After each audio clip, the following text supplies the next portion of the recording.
The old blue Honda coughed and wheezed as Margaret Rodriguez pulled into the service entrance of the Blackwood estate. She turned off the engine and sat there for a moment, looking up at the massive house through her cracked windshield. Even after working here for 8 months, the size of this place still amazed her. The main house looked like something from a movie, with its tall white columns and perfectly trimmed hedges that probably cost more to maintain than most people made in a year. Margaret checked the time on her phone. 6:30 exactly. She always arrived right on time, never early, never late. In her world, being reliable was everything. She grabbed her worn canvas bag from the passenger seat, the one that held her cleaning supplies and a thermos of coffee that would have to last her through the night shift. The bag had seen better days, just like everything else in her life, but it still did the job. The evening air was cool as she walked toward the back entrance. Fall was coming to the wealthy neighborhood of Millbrook Heights, and the trees were just starting to change colors. Margaret had always loved this time of year, but these days she barely had time to notice the seasons changing. Between her 3 cleaning jobs and taking care of her daughter Isabella, life had become a blur of work and worry. She used her key to enter through the service door, the one that led directly to the kitchen. The Blackwoods had made it very clear from day one that she was to use this entrance only. The front door was for family and their important guests, not for the help. Margaret had learned not to take these things personally anymore. After losing everything 3 years ago, she had developed thick skin about a lot of things. The kitchen was enormous, bigger than the entire apartment she shared with Isabella. Everything was spotless white marble and shining stainless steel. Mrs. Blackwood had mentioned once that they had spent more on this kitchen renovation than most people spent on their entire homes. Margaret believed it. She had cleaned enough wealthy homes to know that money changed how people saw the world, and not always in good ways. She tied her long dark hair back with a simple rubber band and put on the plain gray uniform that all the cleaning staff were required to wear. The Blackwoods employed several people to keep their home perfect, but Margaret worked the evening shift alone. She preferred it that way. Less drama, less politics between the staff, and she could work at her own pace while listening to music. Through her small EARBUDS. Margaret had developed a routine over the months. She always started with the main living areas on the first floor, then worked her way up to the bedrooms and offices on the second floor. The Blackwoods were usually out for dinner or entertaining somewhere else during her shift, which made the work easier. When they were home, she had to move around them like a ghost, cleaning without disturbing their conversations or television watching. Tonight felt different, though. As she wheeled her cleaning cart through the hallway, she could hear voices coming from the dining room. It sounded like they were having people over, which meant she would need to be extra careful to stay out of sight. The last thing she wanted was to accidentally interrupt some important business dinner. She decided to start with the main salon, the large formal room that Mrs. Blackwood used to impress visitors. Margaret pushed open the heavy wooden doors and stepped inside. This room always took her breath away, even though she cleaned it twice a week. The ceiling was incredibly high, with a crystal chandelier that sparkled like diamonds. Expensive paintings hung on the walls, and the furniture looked like it belonged in a museum. But what always caught her attention was the piano. The huge black Steinway grand piano sat in the center of the room like a sleeping giant. Its surface was so polished that it reflected the chandelier above like a dark mirror.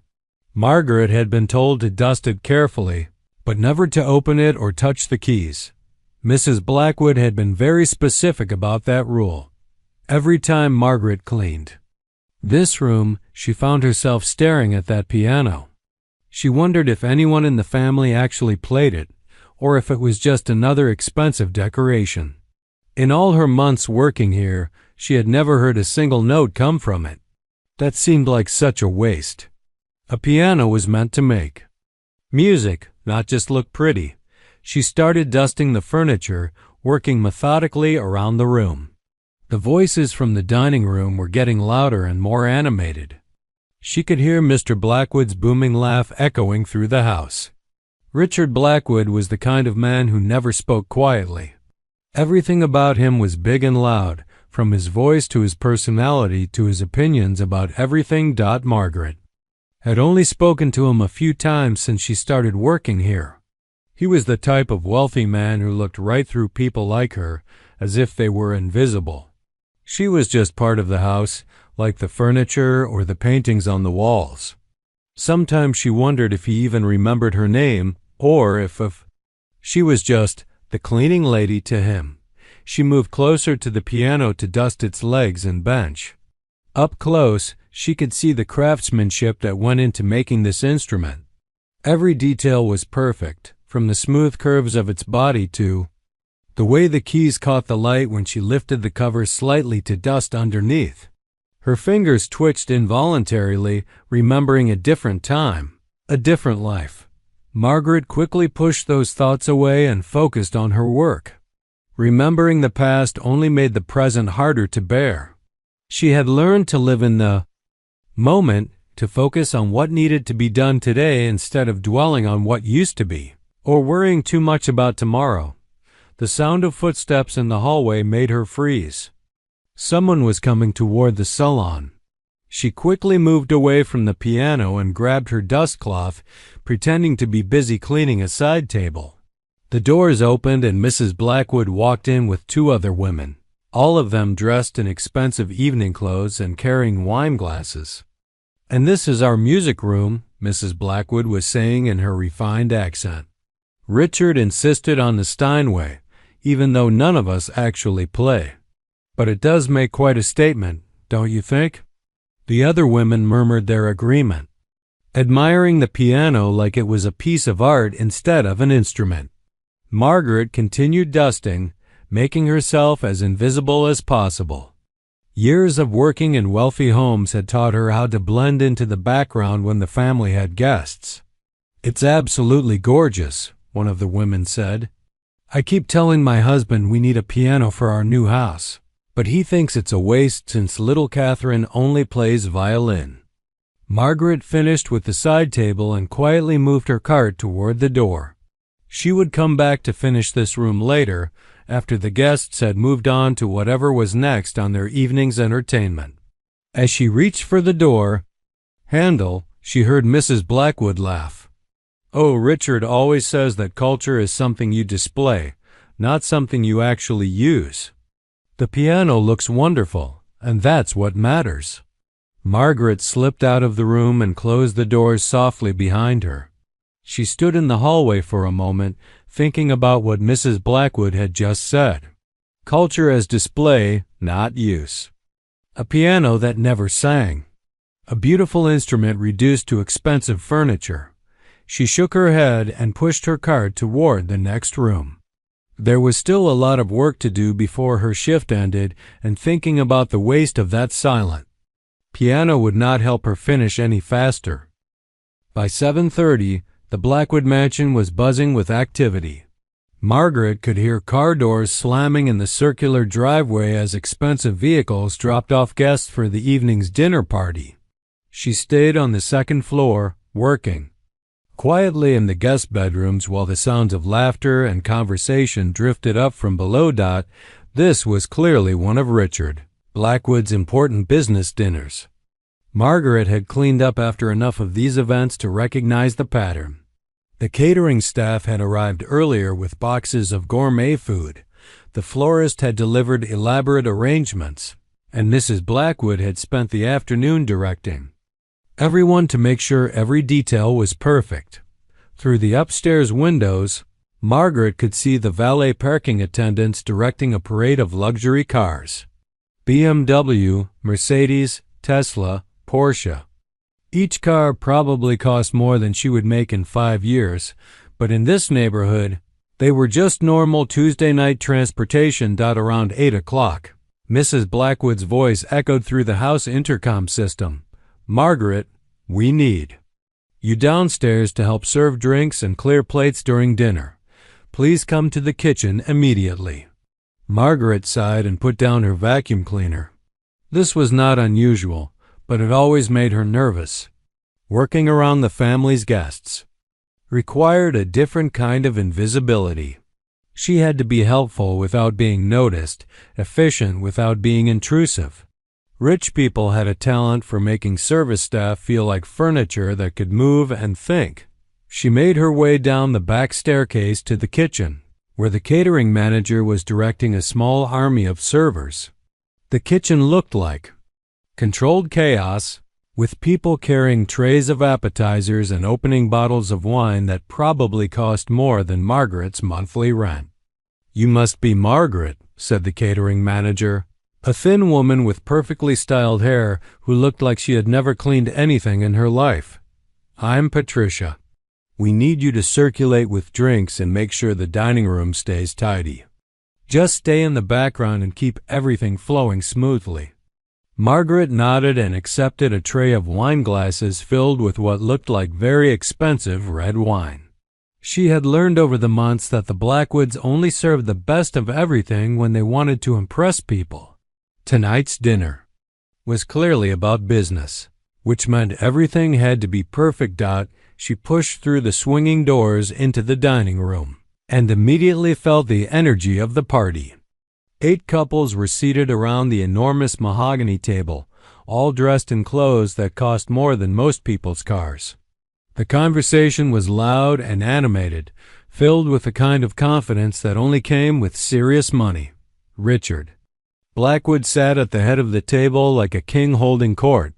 He was a large man with silver hair and a voice that seemed to fill every corner of the room. Tonight he was wearing a suit that probably cost $5,000, and he had the satisfied look of someone who owned the world and wanted everyone to know it. The deal with the Singapore investors should close next month, he was saying to the man sitting next to him. $40 million just like that. Sometimes I amaze even myself with how easy it is to make money when you know the right people. Margaret moved quietly around the table, refilling wine glasses and removing empty appetizer plates. The guests barely glanced at her, treating her like she was part of the furniture. She had become an expert at being invisible while still doing her job efficiently. The conversation bounced between topics that all seemed to revolve around money and status. Stock investments, vacation homes in the Hamptons, private jets, exclusive country clubs. These people lived in a world where spending $50,000 on a weekend trip was considered normal. "Speaking of investments," said a woman with blonde hair and diamonds that caught the light every time she moved her hands, "we just spent a fortune on a new piano teacher for little Christopher. The woman charges $300 an hour, but she trained at some fancy music school in Europe." "$300 an hour?" laughed another guest. "That's more than my lawyer charges." "Well, you have to pay for quality," the blonde woman replied. "Christopher is performing at the youth concert series next month at the Symphony Hall. Only the most talented children get selected, and we want him to be ready." This sparked a wave of competitive parenting stories around the table. Private music lessons, exclusive summer camps, tutors who specialized in getting children into Ivy League schools. Margaret listened while she worked, amazed at how casually these people threw around amounts of money that could change her entire life. "Our daughter just got accepted to the advanced program at the conservatory," bragged a man with thick glasses and a perfectly trimmed beard. The audition process was incredibly competitive. Only 20 students out of hundreds who applied. Richard Blackwood leaned back in his chair with a smile that didn't quite reach his eyes. Margaret had seen that look before. He was about to say something that would remind everyone that he was the most successful person at the table. "You know," Richard said, swirling his wine glass slowly, "all this talk about music reminds me that we have that beautiful Steinway in the salon.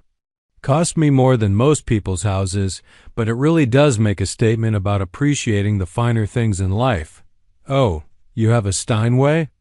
Asked the blonde woman with obvious envy. Those are incredible instruments. Does anyone in your family play? Richard chuckled and took a sip of his wine. Play? No. None of us have time for that sort of thing. I bought it because it looks impressive and shows people that we understand quality. Sometimes the appearance of culture is more valuable than culture itself, if you know what I mean. The guests laughed appreciatively, as if Richard had shared some brilliant insight about life. Margaret felt something twist in her stomach as she listened to him talk about the piano, like it was just another expensive decoration. It's sitting in our main salon right now, Richard continued, clearly enjoying the attention. Perfectly maintained, professionally tuned twice a year, worth more than most people make in a decade. But honestly, who has time to actually learn? To play these days? We're all too busy making real money. That's so practical, agreed another guest. Why spend years learning to play when you can just buy something beautiful and enjoy looking at it? Time is money, after all. Margaret moved to the sideboard to collect more empty plates, trying to keep her expression neutral. These people were talking about music like it was just another commodity to be bought and displayed. The idea that someone would own a Steinway piano and never touch the keys made her feel physically sick. The thing about really expensive instruments, Richard said, warming to his theme, is that they hold their value better than most investments. If I ever needed to sell it, I'd probably make money on the deal. Try doing that with piano lessons. More laughter around the table. Margaret noticed that Mrs. Blackwood was smiling and nodding along with her husband's comments, clearly proud of his practical approach to culture and art. As Margaret cleared the last of the appetizer plates, she caught fragments of other conversations. Stories about yacht clubs and private islands, complaints about how hard it was to find good help these days, discussions about which private schools had the best, connections for getting children into top universities. These people lived in a bubble where everything could be bought, where value was measured only in dollars, where a piano was just furniture and music was just noise. Margaret had spent her whole evening listening to them brag about their wealth while treating something she loved like it was meaningless decoration. She pushed through the swinging doors, back to the kitchen, her hands shaking slightly as she set down the tray of dirty plates. The catering manager looked at her with concern. Are you feeling all right? You look a little pale. Margaret nodded quickly. I'm fine, just tired. It's been a long day. But she wasn't fine. Listening to Richard Blackwood dismiss the piano so casually, treating it like expensive furniture instead of the incredible instrument it was, had stirred up feelings she had been trying to bury for 3 years. She took a deep breath and picked up another tray. There was still a long evening ahead, and she needed this job. Whatever emotions Richard Blackwood's comments had awakened in her, she would have to deal with them later, in private, where they belonged. The dinner had moved from the formal dining room to the main salon, where the guests were now enjoying expensive cognac and continuing their conversations about money and success. Margaret had been cleaning up the dining room when Patricia, the catering manager, found her and asked her to serve drinks in the salon as well. Margaret really didn't want to go into that room. The salon was where the piano sat, and after listening to Richard Blackwood talk about it like it was just expensive furniture, she felt emotionally raw. But she needed this job, and refusing wasn't an option. She picked up a tray of crystal glasses filled with cognac that probably cost more per bottle than she made in a week. When she entered the salon, the guests were scattered around the elegant room, some sitting on the velvet sofas, others standing near the tall windows that looked out over the perfectly manicured gardens. The crystal chandelier cast warm light over everything, making the whole scene look like something from a magazine. about how rich people lived. Richard Blackwood was standing near the fireplace, holding court as usual. Margaret noticed he had loosened his tie, and his face was flushed from all the wine and cognac he had been drinking throughout the evening. His voice was louder than it had been at dinner, and his gestures were becoming more dramatic as he told stories about his business successes. "The thing about making real money," Richard was saying to a small group gathered around him, "is that you have to think bigger than everyone else. While other people are worried about small profits, I'm making deals that change entire industries." Margaret moved quietly around the room, offering drinks to guests who barely acknowledged her presence. She tried to stay as far away from the piano as possible, but the room's layout made that difficult. No matter where she went, that magnificent instrument seemed to draw her attention like a magnet. One of the guests, a woman with silver hair and pearls, was examining the piano more closely. "This really is a beautiful instrument, Richard," she called out. "The craftsmanship is extraordinary. It must sound wonderful when it's played." Richard laughed and walked over to where the woman was standing, his cognac glass sloshing slightly as he moved. "Well, as I mentioned at dinner, nobody in this house actually plays the thing. It's purely for show. Sometimes I think about having someone come in and play it for parties. You know, like background music, but honestly, most people don't really listen to classical music anyway." Margaret was refilling glasses at a side table nearby, trying to make herself invisible while she worked. But Richard's words were like knives cutting into her heart. The idea that someone would buy such a magnificent instrument and never let it sing was almost unbearable. "You know what's funny?" Richard continued, his voice getting louder as the alcohol loosened his tongue. "I've probably spent more on this piano than most people spend on their entire houses, and it just sits here looking pretty. That's the difference between people like us and regular working people. We can afford to buy beautiful things just because we can." The guests murmured their agreement, though Margaret noticed some of them looked slightly uncomfortable with how openly Richard was bragging about his wealth. But nobody said anything to challenge him.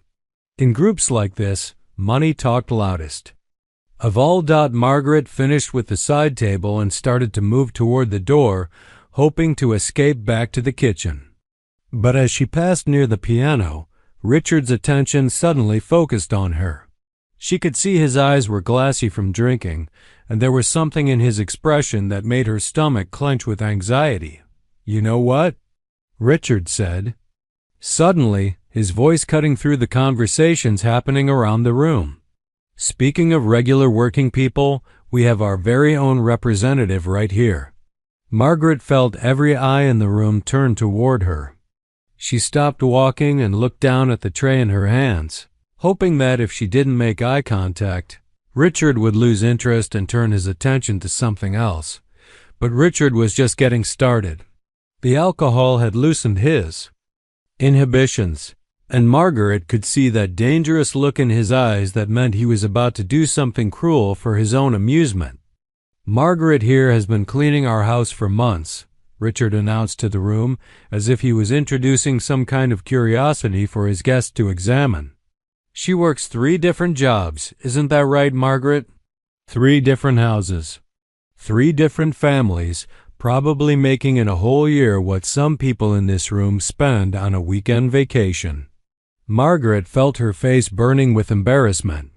The guests were all staring at her now, some with curiosity, others with the kind of polite discomfort that rich people showed when forced to acknowledge that poor people actually existed. "Richard," Mrs. Blackwood said quietly from across the room, "perhaps we should let Margaret get back to her work." But Richard waved off his wife's suggestion with an impatient gesture. The alcohol had made him bold and mean, and Margaret could see that he was enjoying having an audience for whatever game he was planning to play. No, this is perfect," Richard said, walking closer to Margaret with an unsteady step. We were just talking about this beautiful piano and how nobody in the house plays it. Well, here's an idea. Why don't we have Margaret here give us a little performance? The suggestion hung in the air like a toxic cloud.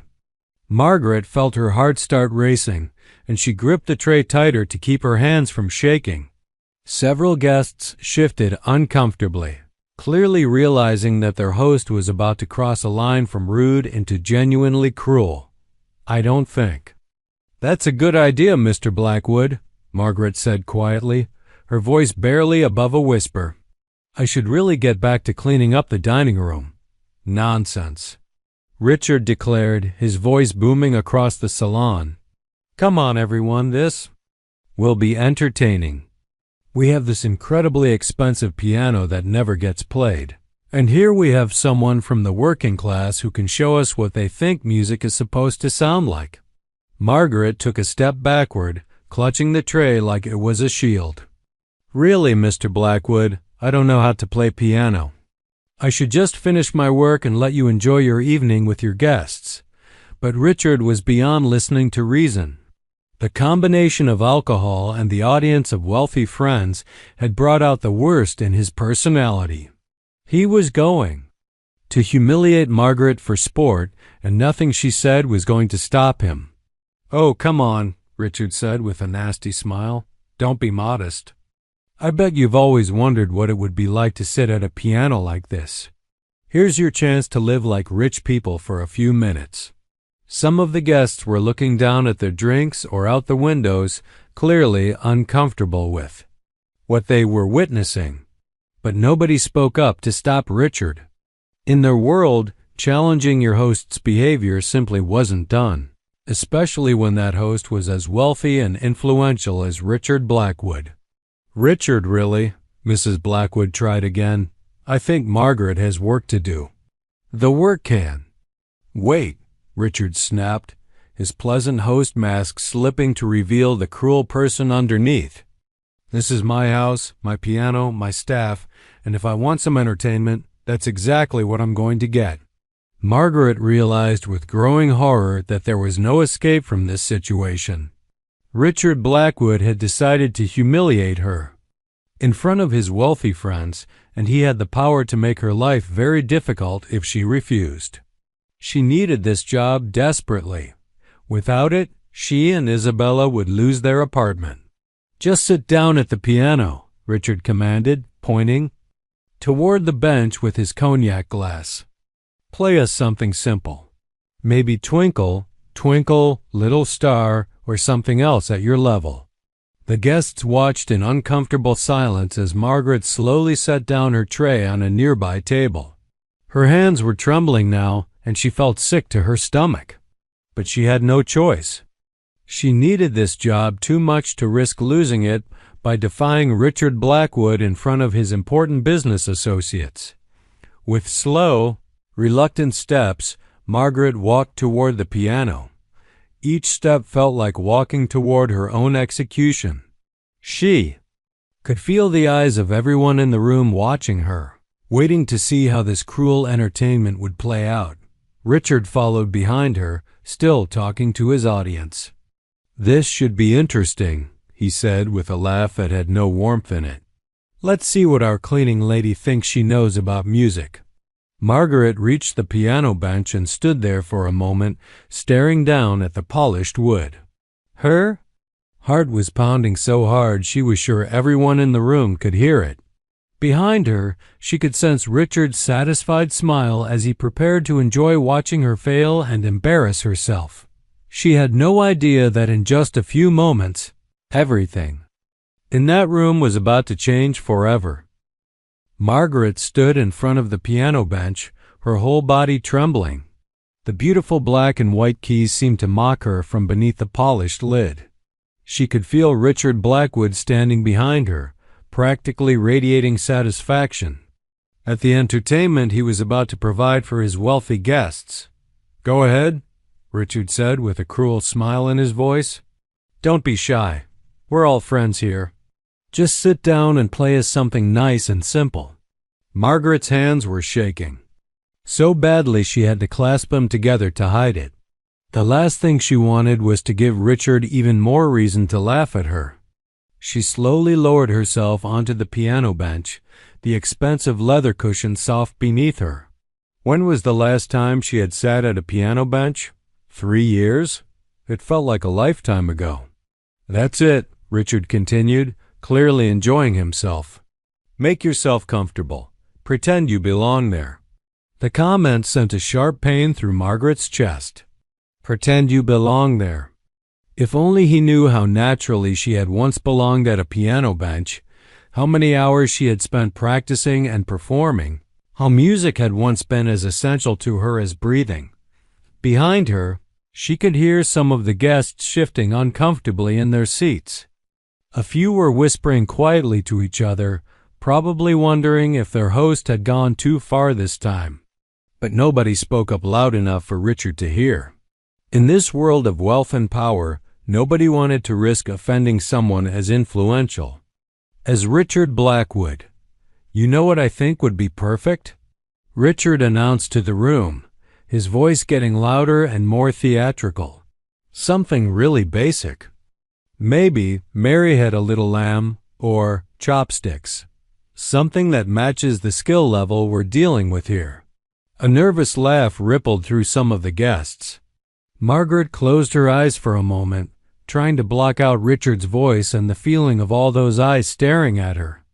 She needed to get through this somehow, play a few simple notes, let Richard have his cruel laugh, and then escape back to the kitchen where she could finish her work in peace. Actually, Richard continued, warming to his theme, this is really quite educational for all of us. Here we are, people who understand true culture and refinement, and we get to see what happens when someone from the working class tries to pretend they know anything about classical music. Margaret felt her face burning with shame and anger. The way Richard was talking about her, like she was some kind of zoo animal performing tricks for his amusement, made her stomach turn, but she bit her tongue and said nothing. She needed this job too desperately to fight back. No matter how much his words hurt, Mrs. Blackwood spoke up from across the room, her voice tight with embarrassment. Richard, perhaps this isn't necessary. I'm sure Margaret would rather just finish her work. Nonsense, dear, Richard replied, waving off his wife's concern. This is the most interesting thing that's happened at one of our dinner parties in months. Besides, I'm sure Margaret appreciates the opportunity to experience what it's like to sit at a real piano. Most people in her position never get a chance like this. Margaret stared down at the keys, fighting back tears. Each of Richard's comments felt like a slap across the face. He was treating her like she should be grateful for his cruelty, like being humiliated in front of his wealthy friends was some kind of gift he was giving her. The truth is, Richard continued, his voice taking on a lecturing tone, there's a real difference between people who can afford to appreciate fine things and people who can only pretend to understand them. This piano represents centuries of musical tradition and craftsmanship. It's not something you can just sit down and play without years of proper training and education. One of the male guests cleared his throat uncomfortably. Richard, maybe. We should move on to the library for cigars. I think Margaret probably needs to get back to her duties. But Richard was too caught up in his own performance to listen. The alcohol had made him bold and mean, and having an audience of important people made him feel powerful. He was enjoying this too much to stop now. No, I think this is important, Richard insisted. It's a learning experience for everyone. We get to see the difference between real culture and... He gestured dismissively toward Margaret, whatever this is supposed to be. Margaret's hands hovered over the keys, still trembling. She knew she had to play something, anything, just to get this nightmare over with. Maybe if she hit a few random notes, Richard would be satisfied with his cruelty and let her leave. She could feel sweat beating on her forehead despite the comfortable temperature in the room. Take your time, Richard said with fake kindness. I know this must be overwhelming for you. Being in the presence of such an expensive instrument, surrounded by people who actually understand quality and refinement. It's probably more luxury than you've ever experienced in your entire life. The condescension in his voice was so thick. It was almost choking. Margaret could hear some of the guests murmuring quietly among themselves, clearly uncomfortable with how far their host was pushing this humiliation. But still, nobody had the courage to tell Richard to stop. Margaret tried. To think of something simple she could play. Maybe just a basic scale or a few notes of a children's song like Richard had suggested. Something that would end this torture quickly, so she could escape back to the safety of the kitchen. But as her fingers got closer to the keys, something strange happened. Muscle memory that had been buried for 3 years began to stir. Her hands, despite their trembling, seemed to remember their proper position. Her fingers naturally curved into the shape they had learned through thousands of hours of practice. "This is taking quite a while," Richard commented with amusement. "I suppose. Even playing Twinkle, Twinkle, Little Star requires some concentration when you're not used to real instruments."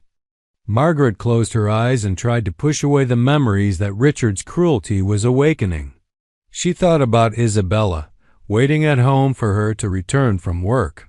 She thought about the rent that was due next week, the groceries they needed, the electric bill that couldn't wait much longer. She needed this job. She had to endure whatever humiliation Richard wanted to dish out. "You know what?" Richard said, his voice getting even more theatrical. "Maybe we're being too ambitious. Margaret, why don't you just press a few keys randomly? We'll call it modern art or something. That way, even if it sounds terrible, we can pretend it's supposed to be that way."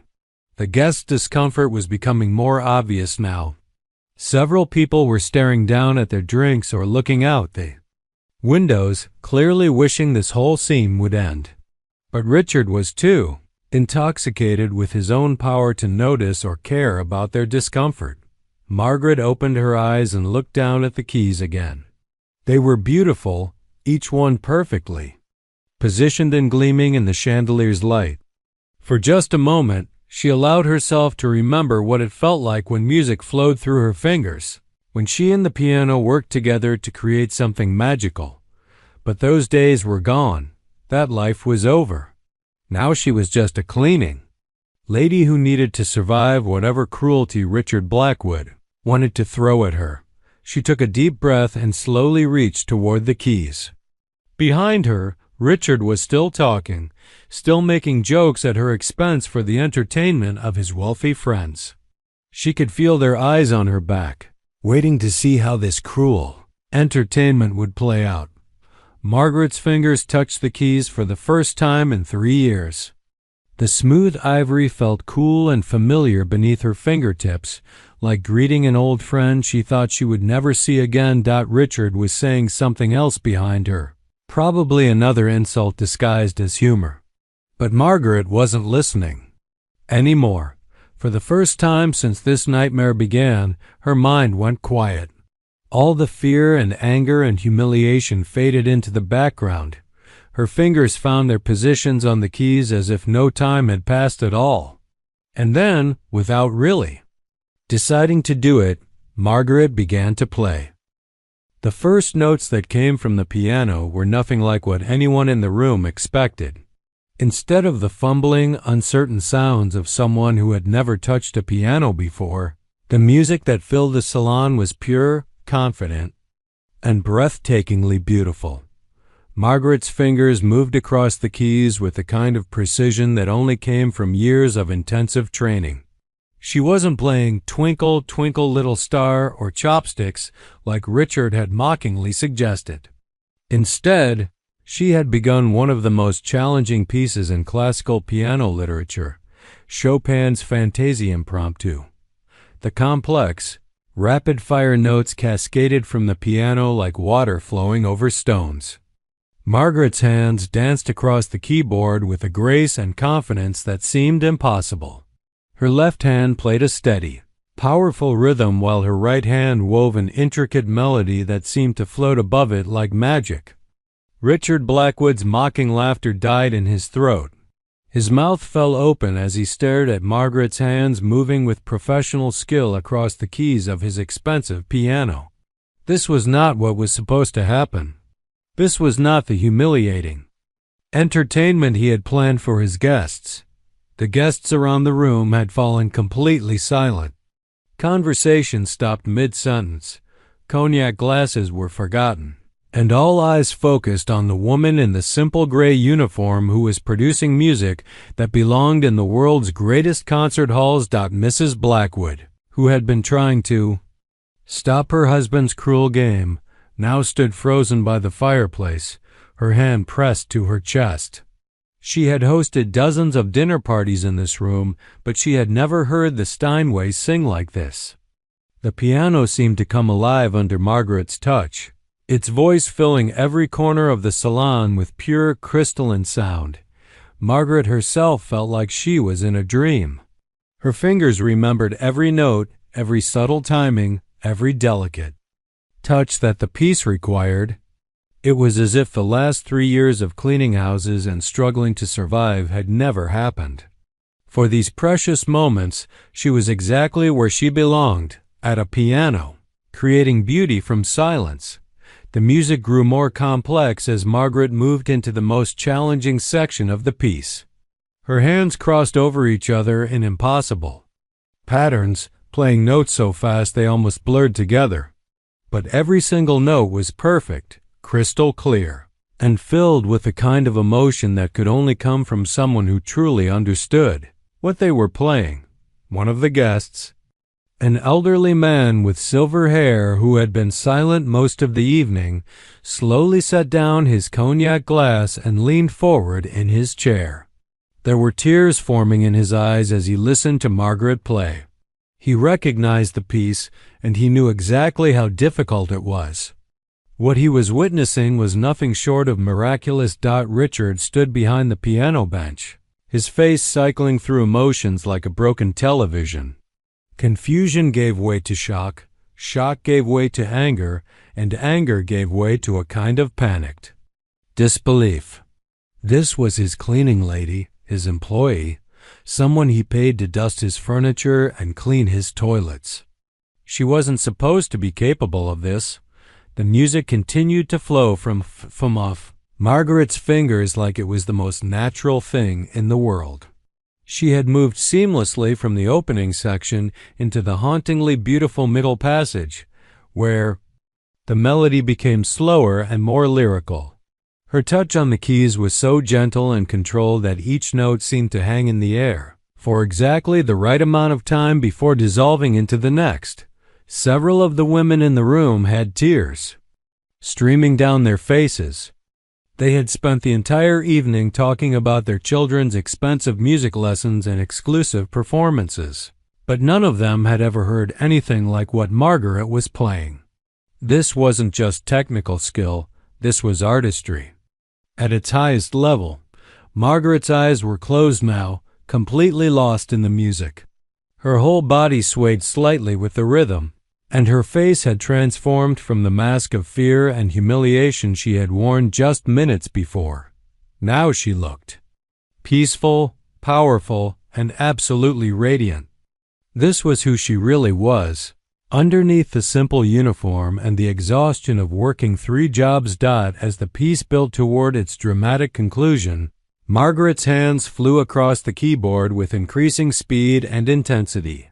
The music grew louder and more passionate, filling the room with sound that seemed to make the crystal chandelier vibrate in sympathy.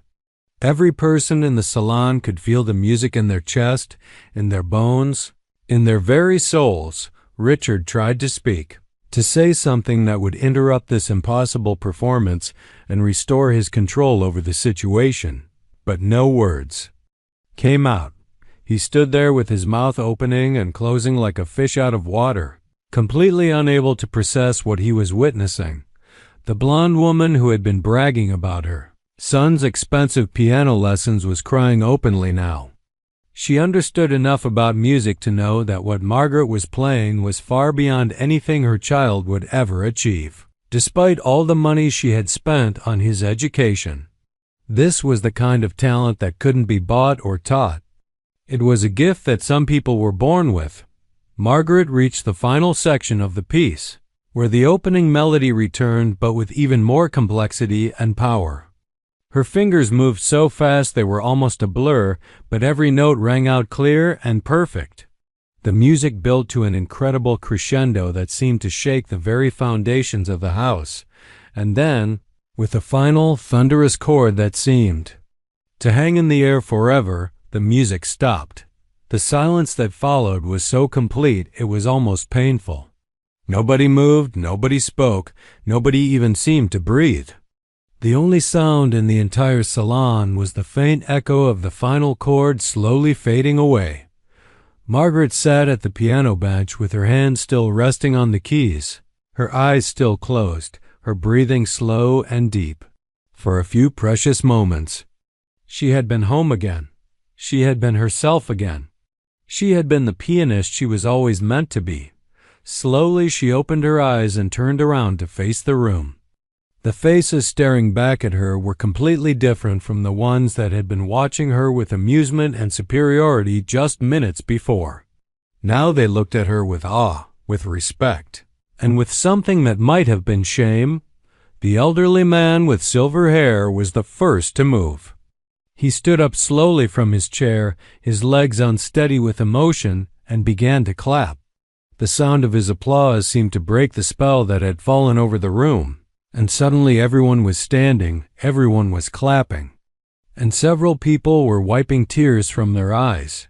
Richard Blackwood remained frozen behind the piano, his face pale and his eyes wide with shock. His cruel entertainment had backfired in the most spectacular way possible. Instead of humiliating Margaret, he had revealed her to be more talented and cultured than anyone else in the room. Himself included. Margaret stood up from the piano bench and smoothed down her simple gray uniform. The applause continued around her, but she felt strangely calm and detached from it all. She had done what she needed to do.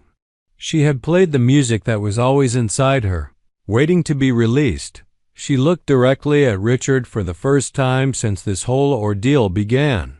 His mouth was still hanging open, and he looked like he had been hit by lightning. She could see in his eyes that he finally understood he had made a terrible mistake. "Thank you," Margaret said quietly to the room in general. "I should get back to my work now." And with that simple statement, she walked toward the door, leaving behind a room full of wealthy people who would never think about cleaning ladies or music or the hidden talents of ordinary people in quite the same way ever again. Margaret had almost reached the salon doors when a voice stopped her. It was the elderly man with silver hair who had been the first to stand and applaud. His voice was gentle but firm, filled with genuine respect. "Please, wait," he said, stepping forward slightly. "I have to ask, where did you learn to play like that?" Margaret paused with her hand on the door handle. She had hoped to escape quietly, to return to the safety of the kitchen where she could process what had just happened. But she could feel every person in the room waiting for her answer, their earlier dismissal replaced by intense curiosity and something that looked like shame. "I really should finish my work," Margaret said quietly, not turning around. "The dining room still needs to be cleaned, and the kitchen staff will be wondering where I am." "The work can wait," said the blonde woman who had been crying during the performance. Her voice was completely different now, no longer the confident bragging tone she had used at dinner. "Please, we would very much like to know. That was the most beautiful piano playing I've ever heard in my life." Richard Blackwood was still standing by the piano, looking like he had been hit by a truck. His face was pale and his hands were shaking slightly as he gripped his cognac glass.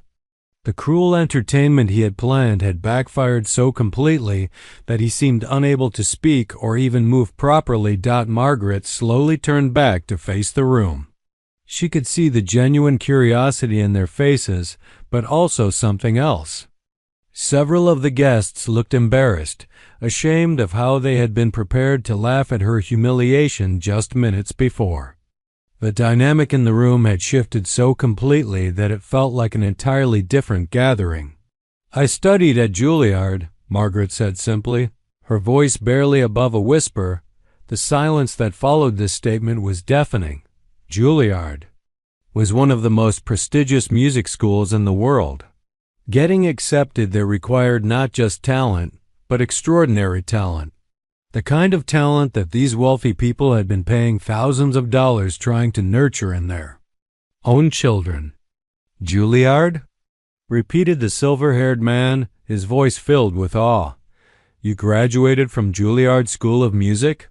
Margaret nodded slowly. "Class of 2018. I had a full scholarship for both undergraduate and graduate programs." The guests looked at each other with expressions of shock and growing shame. This woman they had been treating as invisible furniture. This person Richard had just tried to humiliate for their entertainment was more accomplished in her field than any of them. "We're in there's dot," Mrs. Blackwood spoke up from near the fireplace, her voice trembling slightly. "But then what are you doing? I mean, how are you She couldn't finish the question, but everyone understood what she was asking. Margaret looked down at her simple gray uniform, then back up at the room full of people in expensive clothes, who were now hanging on her every word. For 3 years, she had kept her past buried, telling no one about who she used to be. But something about tonight, about Richard's cruelty and her own performance, had broken down the walls she had built around those memories. "My husband got sick," she said, her voice steady but filled with old pain. "Cancer. The treatments went on for 2 years. Even with insurance, the medical bills were—" She paused, searching for words that could explain the financial nightmare that had destroyed her life. Everything we had saved, everything we owned, it all went to keeping him alive. The room was so quiet that Margaret could hear the grandfather clock ticking in the hallway outside. Several of the women had tears in their eyes again, but these were different tears from the ones shed during her performance. These were tears of shame and sympathy. "I had to stop performing to take care of him," Margaret continued. "Missed auditions, canceled concerts, turned down opportunities. By the time he passed away 3 years ago, I had lost my place in the music world. No recent performances, no current connections, no way back in." The blonde woman who had been bragging about her son's expensive lessons was crying openly now. "I'm so sorry," she whispered. "We had no idea." "I sold my piano to pay for his funeral," Margaret said, the words coming out like they had been waiting 3 years to be spoken. "It was a beautiful Yamaha baby grand that my parents bought me when I graduated.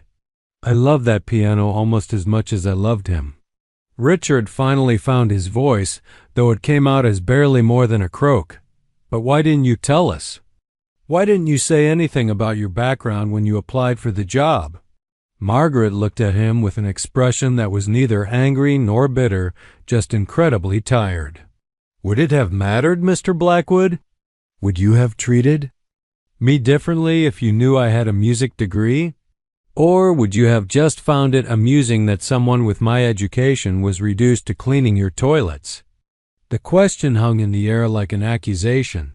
Several guests looked down at their drinks, unable to meet Margaret's eyes. They all knew the answer to her question, and it wasn't a comfortable truth. "I have a daughter," Margaret continued, "Isabella. She's 17 and wants to study medicine. Every dollar I make goes toward keeping us in our apartment and saving for her college tuition. When you need to survive, pride becomes a luxury you can't afford." The elderly man stepped forward again. "What you played tonight, that was Chopin's Fantaisie Impromptu. It's one of the most technically demanding pieces in the classical repertoire." "I should know. I'm on the board of the Metropolitan Opera." Margaret nodded. "It was always one of my favorites." My professor at Juilliard said I had a special gift for Chopin. I used to dream of recording his complete works someday. And you could have, the man said with conviction. What I heard tonight, that wasn't just technical skill. That was artistry. That was the kind of talent that sells out concert halls. Mrs. Blackwood walked over to where Margaret was standing. I owe you an apology, she said, her voice thick with emotion. We all do. The way we've treated you, the way my husband. She glanced back at Richard with disgust. It was inexcusable. You don't need to apologize, Mrs. Blackwood, Margaret said quietly. I understand how this world works. I used to move in similar circles before life changed everything. The blonde woman spoke up again, her voice urgent with excitement. But you could move in those circles again. With talent like yours, there have to be opportunities. My husband knows people in the music industry. We could make some calls, set up some meetings. My daughter takes piano lessons with the most expensive teacher in the city, said another guest, a well-dressed woman with kind eyes. But after hearing you play tonight, I think you could teach her more in one lesson than he has in a year. Would you consider giving private lessons? I would pay you whatever you asked. Margaret felt overwhelmed by the sudden shift in how these people were treating her. An hour ago, she had been invisible furniture to them. Now they were treating her like a respected colleague, offering opportunities and showing genuine interest in her welfare. I appreciate the offers, Margaret said carefully, but I have to be realistic about my situation. I need steady work, reliable income. Teaching a few piano lessons here, and there wouldn't be enough to support my daughter and myself. What if it wasn't just a few lessons here and there? Asked the silver-haired man. What if we could help you build a real teaching practice? Between all of us, we know dozens of families who would pay handsomely for instruction from a Juilliard graduate. Richard was still standing by the piano, looking smaller and more deflated with each passing minute. His attempt to humiliate Margaret had not only failed spectacularly, but had also revealed his own character to his business associates in the worst possible light.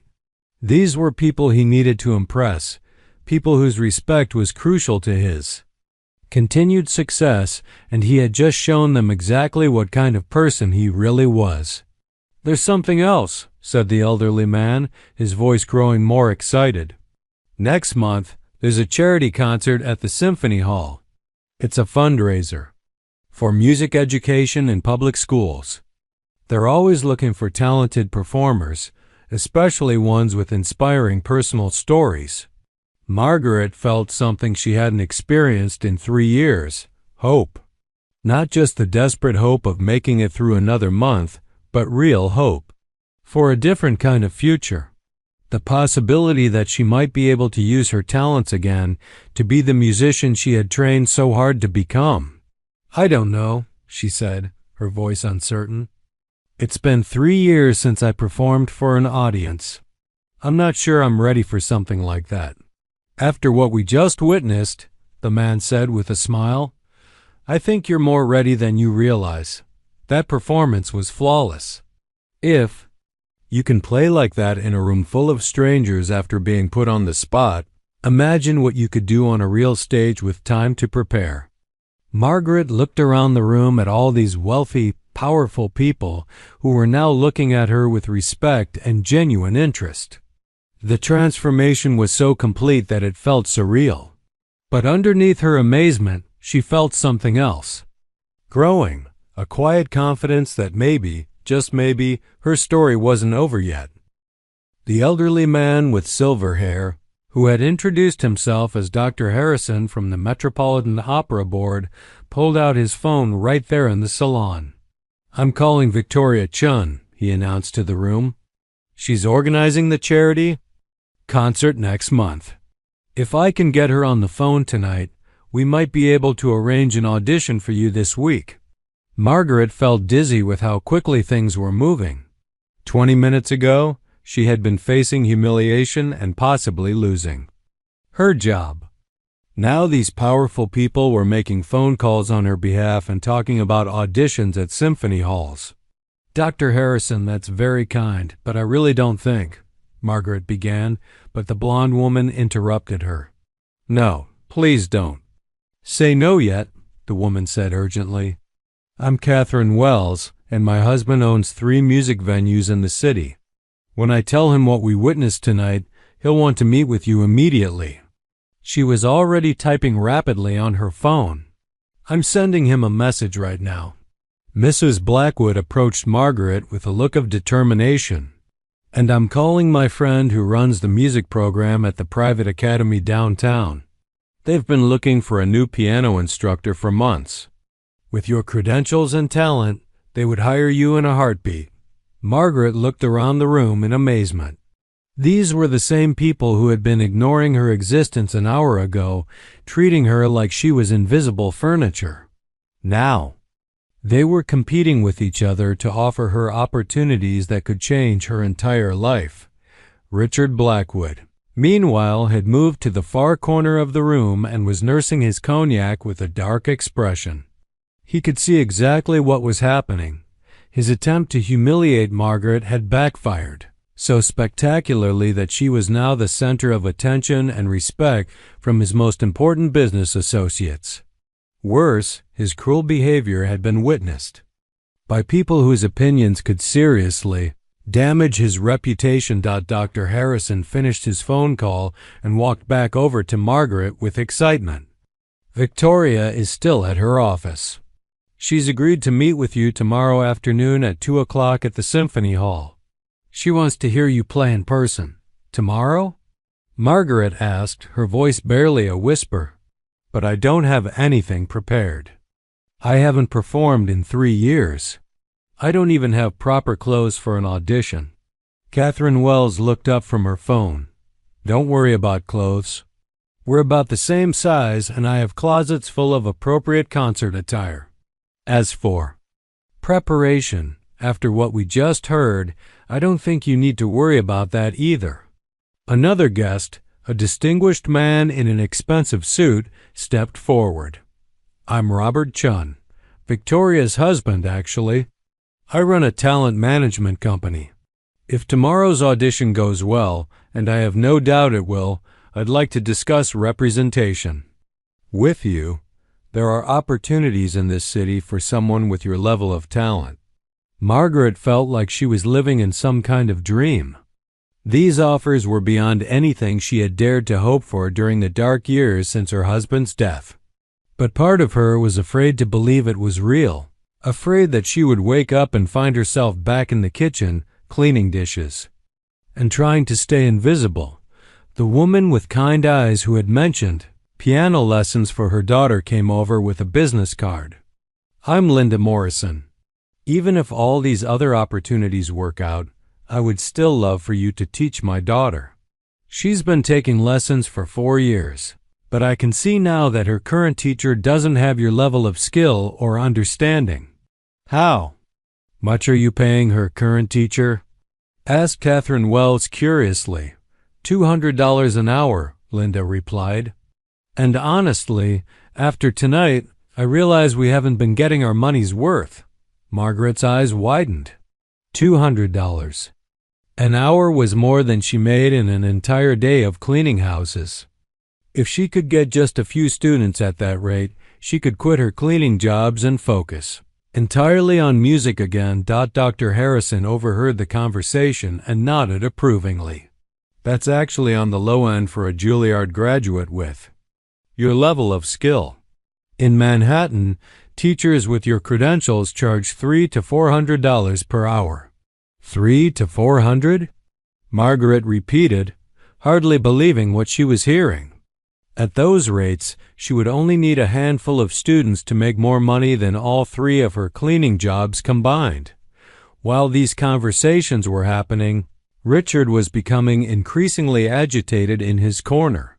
He could see his carefully planned evening turning into a social disaster. The people he had invited to impress with his wealth and power were now more interested in helping his cleaning lady than in doing business with him. Robert Chun was still talking to Margaret about representation when his phone buzzed.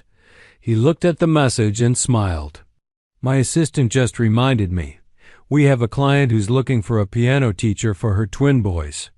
She's been complaining for months that she can't find anyone good enough. She pays $500 an hour and provides a car service to and from lessons. Margaret felt her knees go weak. $500 an hour? That was more money than she currently made in an entire week. With just a few students at those rates, she could not only support herself and Isabella comfortably, but actually start saving money for Isabella's college education.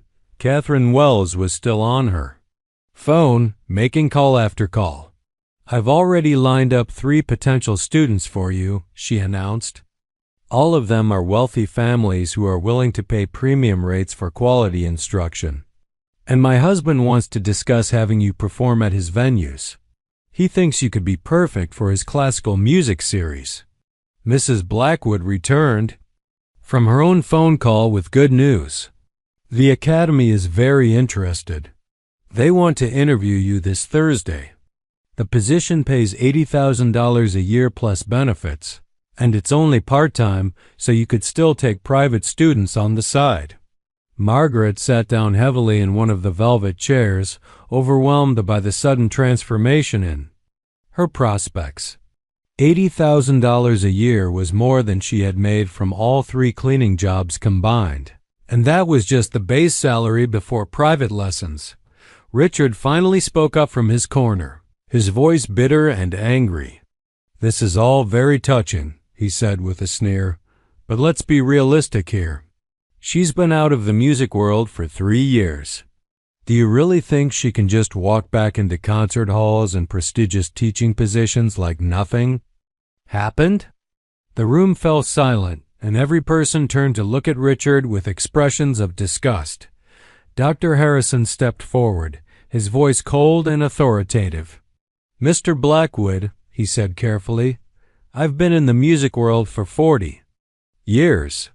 What I heard tonight was not someone who's been away from music for 3 years. That was someone who's been carrying music inside them every single day, waiting for the chance to let it out again. Catherine Wells looked at Richard with open contempt. And frankly, Richard, after the way you treated Margaret tonight, your opinion on her prospects is completely irrelevant. What you did was cruel and inexcusable. Other guests began nodding in agreement, and Margaret could see Richard's face growing red with anger and embarrassment. He was beginning to realize that his behavior tonight wasn't just going to be forgotten or forgiven by his important business associates. I think, said Robert Chin quietly, that perhaps it's time for us to leave. Margaret, would you like us to give you a ride home? We have several cars outside, and I'd like to discuss the audition tomorrow on the way. Margaret looked around the room at all these people who had gone from treating her like invisible help to offering her opportunities that could transform her life. She thought about Isabella waiting at home, about the rent that was due next week, about the dream she had buried 3 years ago when her world fell apart. Yes, she said, standing up with more confidence than she had felt in years. I would like that very much. As the guests began gathering their coats and preparing to leave, Margaret noticed that several of them were deliberately avoiding eye contact with Richard. The man who had started the evening as the powerful host commanding everyone's attention was now being treated like he had some kind of contagious disease. Mrs. Blackwood approached Margaret one more time before she left. I want you to know, she said quietly, that you don't need to come back here to work, ever. What my husband did tonight was unforgivable, and I won't have you subjected to that kind of treatment again. Margaret nodded gratefully. She had been wondering how she could face coming back to clean this house after everything that had happened. Now she realized she might never have to clean another house again. As she walked toward the door with Dr. Harrison and the other guests, Margaret turned back one last time to look at the piano. The beautiful Steinway sat silent again, its lid closed, but Margaret knew that something fundamental had changed. The piano had found its voice tonight, and so had she. Richard stood alone in his salon, surrounded by empty cognac glasses and the lingering echo of the most beautiful music his expensive piano had ever produced. He had wanted to humiliate someone for his own entertainment, but instead he had revealed his own character to the people whose respect he needed most. And Margaret Rodriguez, the cleaning lady he had tried to destroy, was walking out his front door toward a future brighter than anything she had dared to dream. 3 months later, Margaret stood backstage at Symphony Hall, wearing an elegant black concert dress that Catherine Wells had insisted on buying for her. Her hands were calm as she prepared for her third solo performance since that fateful night at the Blackwood Mansion. The charity concert that Dr. Harrison had arranged had been such a success that other venues started calling immediately. Margaret could hear the murmur of the sold-out audience through the heavy curtains.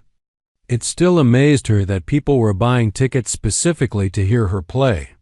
After 3 years of being invisible, of cleaning other people's houses and keeping her head down, she was now the featured performer at one of the city's most prestigious venues. Isabella sat in the front row, wearing a new dress and beaming with pride.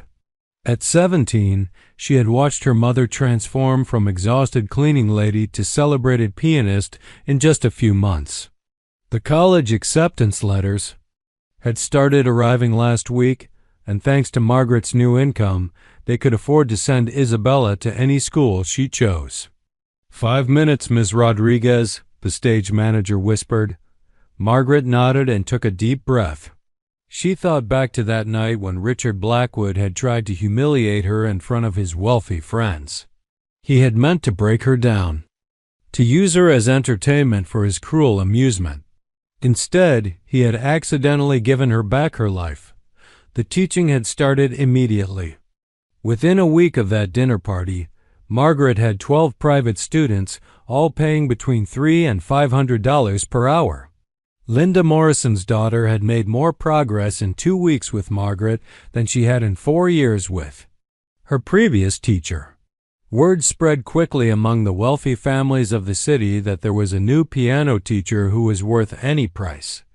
The academy position had materialized exactly as Mrs. Blackwood had promised. Margaret now taught advanced piano 3 days a week to the most talented students in the city's most exclusive private school. The salary was more money than she had ever dreamed of making, and the students were eager and respectful in a way that reminded her why she had fallen in love with teaching in the first place, but it was the performance opportunities that had truly brought Margaret back to life. Robert Chun had been true to his word about representation. Within a month, he had booked her for solo recitals at venues throughout the city. The reviews in the newspapers were glowing, with critics calling her playing transcendent and a revelation. Places, Miss Rodriguez, the stage manager announced. Margaret walked to the wings and peeked out at the audience. The hall was completely full, 1,500 people who had paid to hear her play. In the VIP section, she could see several familiar faces from that night at the Blackwoods. Dr. Harrison was there with his wife. Catherine and Robert Chun were sitting together, and Linda Morrison had brought her entire family. What made Margaret smile, though, was seeing the group of children in the middle section. These were students from her newest project, a music school she had opened in a converted warehouse on the south side of the city. The school provided free piano lessons to children whose families couldn't afford private instruction. Margaret funded it entirely from her teaching income, and it had already grown to serve over 50 students. The idea had come to her 6 weeks after that transformative night. She had been earning more money than she had ever imagined possible, but she kept thinking about all the children who would never get the chance to discover their musical talents simply because their families couldn't afford lessons. She decided to change that, one student at a time. Margaret walked onto the stage to thunderous applause. The spotlight was warm on her face as she sat down at the beautiful Steinway Concert Grand. This piano was even more magnificent than the one in Richard Blackwood's salon, and unlike that instrument, this one was used for its intended purpose every single day. She began with Chopin's Ballade No. 1, the same composer whose Fantaisie Impromptu had changed her life 3 months ago. Her fingers found the keys with perfect confidence, and the music that filled the hall was even more beautiful than what she had played that night. Months of regular practice and performance had sharpened her skills to an even higher level. As she played, Margaret thought about the journey that had brought her to this moment. The years of struggle after her husband's death, the exhaustion of working 3 cleaning jobs, the humiliation of being treated as invisible by people like Richard Blackwood. All of it had led to this, to her rightful place on a concert stage, sharing her gift with people who truly appreciated it.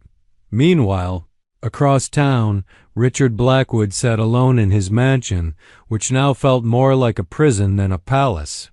The last 3 months had been a nightmare for him. Word of his cruel behavior at the dinner party had spread quickly through his social and business circles. 3 major deals had fallen through when his potential partners decided they didn't want to work with someone who treated people so badly. The story had even made it into the society pages of the newspaper, though not in the way Richard would have wanted. The headline read, "From cleaning lady to concert hall, local pianist's remarkable journey," and the article included several quotes from dinner party guests describing Richard's shocking cruelty and Margaret's extraordinary grace. Under pressure. His wife had moved out 2 weeks after the dinner party, telling him that she was ashamed to be married to someone who could be so heartless. Several of his closest friends had stopped returning his calls, and he had been quietly asked to resign from 2 charity boards. The social consequences of that one night of cruelty were following him everywhere he went. Richard had tried to contact Margaret several times, though he wasn't sure what he wanted to say to her. His calls went unanswered, and when he attempted to send flowers to her apartment, they were returned unopened. Margaret had made it clear that she wanted nothing to do with him, and he couldn't blame her. Back at Symphony Hall, Margaret had finished the Chopin and moved on to a piece by Rachmaninoff that showcased her incredible technical abilities. The audience was completely silent, hanging on every note. This was the kind of respectful attention that Margaret had dreamed of during her years at Juilliard, and she had finally found her way back to it. When she finished her formal program, the audience erupted in a standing ovation that lasted for several minutes. Margaret stood and bowed gracefully, then sat back down at the piano for her encore. She had chosen a simple, beautiful piece by Debussy that she often played for her young students at the free music school. As she played, Margaret looked out at the children in the audience who were there because of her scholarship program. Their faces were shining with wonder and inspiration. Several of them had told her that hearing her story had made them believe that anything was possible, that talent and hard work could overcome any obstacle. After the concert, Margaret was surrounded by well-wishers and new fans. Record companies had started approaching her about recording contracts, and there was talk of a concert tour that would take her to major cities across the country. The opportunities seemed endless, and Margaret was amazed daily by how much her life had changed. Dr. Harrison approached her during the reception after the concert. "Margaret," he said with a warm smile, "I have some news that might interest you. The Metropolitan Opera is planning a special gala performance next spring. They would like you to be one of the featured performers." Margaret's eyes widened. The Metropolitan Opera was one of the most prestigious venues in the world. Performing there would officially mark her return to the highest levels of the classical music world. "I would be honored," she said, meaning every word. As the evening wound down and the last of the well-wishers finally left, Margaret found herself alone on the empty stage with the concert piano. She sat down and played a few soft notes, marveling at how different her life was now compared to 3 months ago. She thought about Richard Blackwood, sitting alone in his mansion with his expensive piano that never sang. His attempt to humiliate her had backfired in the most spectacular way possible. He had meant to show her that she didn't belong in his world of wealth and culture. Instead, he had accidentally proven that she belonged in a much more important world, the world of true artistry and genuine achievement. Margaret stood up from the piano and gathered her music. Tomorrow she would teach her advanced students at the academy, work with her private pupils, and spend the evening at her free music school helping children discover the magic of music. It was a full life, a meaningful life, and a life that honored the gift she had been given. As she walked off the stage for the final time that evening, Margaret smiled to herself. She had learned that sometimes the worst moments in life could unexpectedly become doorways to the best moments. Richard Blackwood's cruelty had been meant to break her, but instead it had shown her the way back to who she was always meant to be. The piano in Richard's salon still sat silent and unused, a beautiful instrument reduced to expensive decoration. But Margaret's music now filled concert halls and brought joy to hundreds of students. She had proven that talent and dignity could never truly be taken away. They could only be temporarily hidden, waiting for the right moment to shine again. And shine she had, brighter than anyone, including herself, had ever imagined possible.